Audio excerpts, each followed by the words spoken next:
Hey guys, 8.9 is going to drop today, so we're going to take a look at all the new changes, see what is going to be smashing you in solo queue this week. I've separated them out this time by role, so if you would like to skip to one, that's fine, but you should probably watch the first little general changes part before you do. That has some important stuff about Baron. Also, QT are running this new discussion trying to find out why people game and like the benefits they get out of gaming. It's just a few polls, you vote in and a quick comment ready to answer it. There's also 20 RP gift cards up for grabs to take part, so definitely go check it out. Now, the weirdest change has got to be the Mundo one. We're up to 50 to 100% of his maximum health. He's going to be healing now with his ultimate. I said last video, you have to basically kill Mundo twice now if he's healing 100% of his maximum health, but as somebody pointed out in that video, with Spirit Visage and stuff like that, it's actually more than double now. This is so weird to me. I know he isn't meta, but you are forced to buy some healing reduction now, otherwise you just won't be able to kill him at all. Also, right, Grievous Wounds cuts healing by 40%, so before he actually healed for a maximum of 60%, and you know how much that was, right? It was really hard to kill him. You would basically have to get the executioners or whatever to stop it, otherwise he'll be a massive pain. This change is basically how much he healed for before, but now after you've applied the debuff.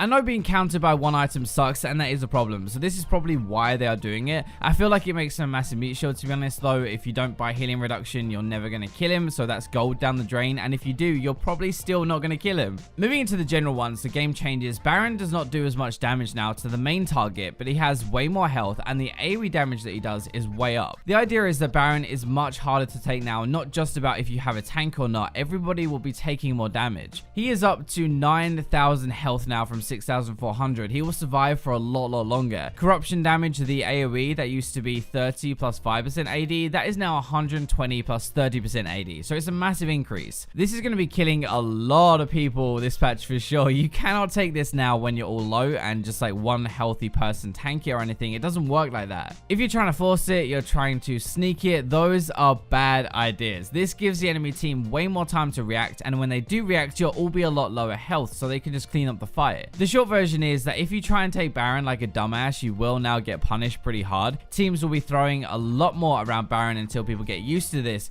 Even when you're behind, it is now probably a good idea to at least ward and try and contest Baron, because they will all be a lot lower health, and maybe you can get a few kills. The Rifthold is also getting a few changes, taking less damage from charging into a tower. He actually does more to towers now as well, but the eye damage that you can proc is way more. It should survive a lot longer if you leave it alone. That is the idea. It'll also be taking towers a lot faster. Before, it was 150 plus 25% current health damage. It's now up to 40% or 1500 damage, whichever is more. So that's pretty brutal if you let it charge on a tower. The trade-off, though, is actually cool. So if you do catch it first, like before a tower, or you're there to defend it, an eye pop does double the damage as it used to, so you should be able to get rid of it a lot quicker. So I guess the point of this is, if you use it like a melon and just stick it wherever in the lane phase, it will not do as much, but if you use it smartly and get it to charge, it'll take towers a lot quicker and more chance to move on to the next tower as well. Speaking of towers, AP champions do a lot more damage to towers now. 10% more AP converted to damage onto a tower, but also now the whole attack converts to magic. This is part of our mid-season Mage update, but all AP champions now do a lot more to towers without having to have a Lich Bane. Late game, it should be helping them if they want to push a bit more. It should help your AP champions into other lanes as well, not just mid lane, if they can push the tower a bit easier. It's not massive, it's just something to keep in mind. You can take them quicker now as an AP champion. The Unsealed Spellbook rework is the last general change today, so you can now swap one of your equipped summoner spells to a new one-time use summoner. After you use it, your original summoner spell will swap back in, so the two you pick at the start of the game are the two you're going to have throughout the entire game. You can just swap one of them for a one-time use. The first swap can be used at 6 minutes into a game, and it takes 4 minutes to recharge, but that is reduced by 15 seconds every time you swap to a new summoner. Your spells can be swapped even if they are on cooldown, and you can swap them outside of base, wherever you want to on the map, as long as you're not in combat. This is a pretty cool change. I actually like this. You can swap to like an ignite to fight with, but then go back to having heal like normal if you need that for team fights a little bit later. I could see a lot of champions like Twisted Fate take this, right? Have ghost normally, so ghost and flash, because you want that for team fights, but then you swap to taking ignite when you think you can push in lane for a kill. There are loads of ways to use this, honestly. Like think of an Alistar swapping his flash for exhaust before he engages 2v2 bot lane. Suddenly he can exhaust and ignite the enemy AD. That is nuts. So moving on to our role stuff then. Kai'Sa to start with. A few few changes here actually. Evolved Q fires 10 missiles and not 12. It's also now classed as AoE damage for everything, so a lot less healing from items. Your E duration is decreased, and a big thing for me, it will now not recharge faster with the Runins. I know the Runins thing might not seem like a big deal, but it might stop her actually getting it. This screwed Kennen, it screwed Caitlyn as well when it happened to them before. Q will do less damage though, heal for less with certain items, just toning down her power a little bit. We'll probably see a few more though, I think. Once she gets to 2 items, she tends to pop off and just wreck everybody, which is a little bit of an issue. Caitlyn is the only other change we've got here, nerfing her damage to minions with the headshot now, so making her not as good at taking Baron, Dragon, and also not life stealing as much. I think one of the biggest issues here is that if you headshot with a Bloodthirst or something like that, you heal for a massive chunk of health, and that shouldn't really be happening, so that's why they've nerfed it. That's all the bot lane has got today. Mid lane though, we're looking at the champion changes right now, and then changes to items, Doran's ring for the mid-season Mage update at the end of the video. Okay, so Lux. I've been getting my ass railed by Lux recently in more and more games, but we have even more buffs. The Q base damage has been increased and cooldown lowered. Your W shield now doesn't have to hit an ally to double in value. Your E is actually slower. Its radius is down, so it's smaller, but also a lower mana cost and lower cooldown. The argument Riot have is that if her E is harder to hit, being a bit smaller and slower, then they can buff the rest of her kit and make her less of a single poke machine with that E. I guess that does make sense to be fair, but for a good player who is accurate, who's going to hit that E, they just got a decent buff, right? I have a sneaky feeling that we either have a Lux main in the balance team or another skin on the way, but either way, you'll be seeing more of her this patch, I think. There are some other mid lane changes that are a bit smaller, so like Ziggs, for example, the base damage is up on his E at later ranks. It's actually up 40 rank 5, which is quite a lot. It does reduce damage, remember, after the first one, but walking through them is going to sting a lot more than normal, and it gives you a little bit more wave clear as well. Talon is quite funny. Apparently, his Q range was 500, but it was supposed to be 575, so there you go. They're actually increasing it up, and he can kill you from further away now.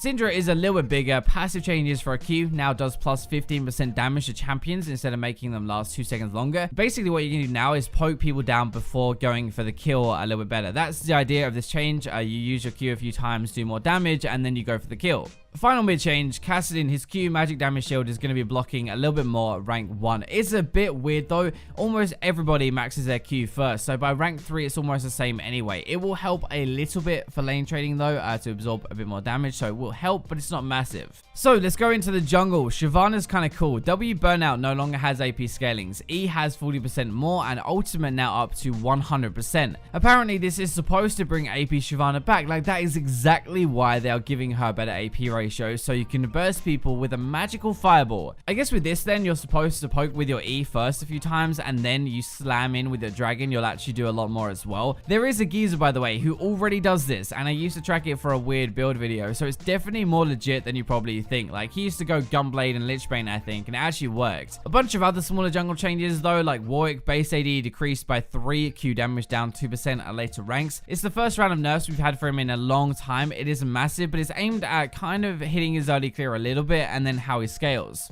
Another one like that is Amumu's Q mana cost down. It is down a ton though, down 30 rank 1 and 50 rank 5. We're trying to get him into a half decent spot, but I'm guessing they will wait for the major jungle changes coming next patch. Ivan's had his passive changed, lower health costs, scales a bit better, and his Q will be a little bit easier to hit, which is his root. Should be good anyway in this meta really, and one of my friends is an Ivan main. He is actually smashing right now. I think he's already okay, pretty good in this AD carry kind of focus meta at the moment. Rammus is the last one. W defensive bull curl gives 10 more armor when you activate it, and after the catch-up experience and the tank jungle nerf, so we don't see Rammus as much anymore at all. Top lane we have a few changes, but the biggest one is to Kennen, who is going to come back a lot this patch, I think. On his W, the 5th attack you get, the shuriken thing, the base damage is up on that. The AD ratio is up to 100% rank 5, which is huge, but the AP ratio has been lowered. The active damage though is down, but the AP ratio has been increased, so a buff to AD and AP. For his E though, there's a new part. You gain 30 to 70% attack speed for 4 seconds when you exit Lightning Rush. You do lose the defensive stats as soon as you exit though. So if you're building AP, your W active does a bit more damage, which is nice. If you build AD though, your 5th hit does more, and you get a bunch of attack speed after using your E. This should make both stronger, to be honest. I'd be surprised if we don't see some big boy Kennen players coming out in 8.9. Apart from being stronger in a fight, your like poking lane phase is going to be a little bit better, and also your wave clear because you get attack speed from using your E. I really want to try Shirelia's Rush Kennen, honestly. I think that would be absolutely sick, and it probably would work really well.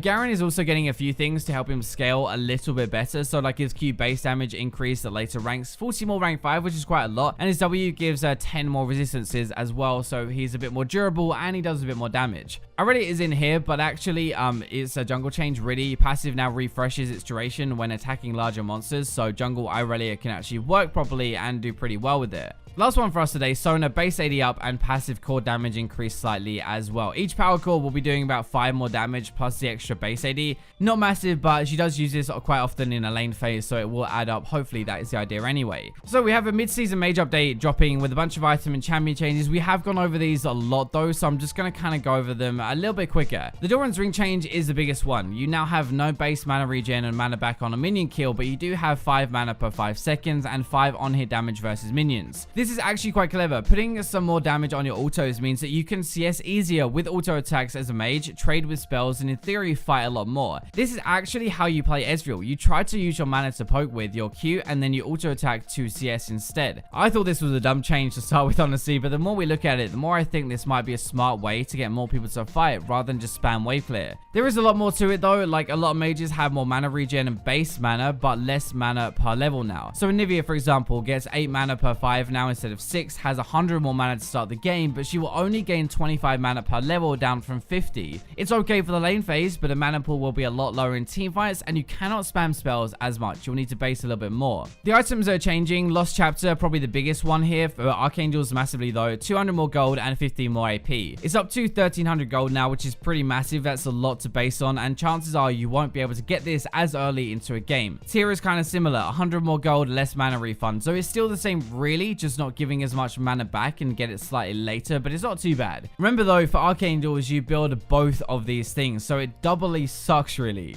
Hextech GLP is getting a good buff. More mana, slows for longer, faster ray are the biggest things. Nothing majorly changes how it works, but trying to make it more appealing versus Archangels or Ludens. Ludens is 100 cheaper, 100 more mana, so just quality of life things, but Spellbinder has more base AP, 100 more gold, but less AP on the active, even though you get more move speed from it. We're making this a big ticket AP item, which means we can fit it onto more champions now, not just ones who get the stacks up to activate it all of the time. It is a solid change, and especially with the death cap. Finally, we have Mage changes. So stacks for move speed down to 10, meaning that if you have 10 stacks on a Dark Seal, when you upgrade it, you instantly get the move speed now. It is a pretty cool change, but I have not seen anybody buy this in a very, very long time. So that was actually a pretty big patch. Next one should be a little bit smaller, which is nice, but I think this was a pretty good one. I hope you guys enjoyed the video. Thank you for watching, but for now, I will leave you with the robots.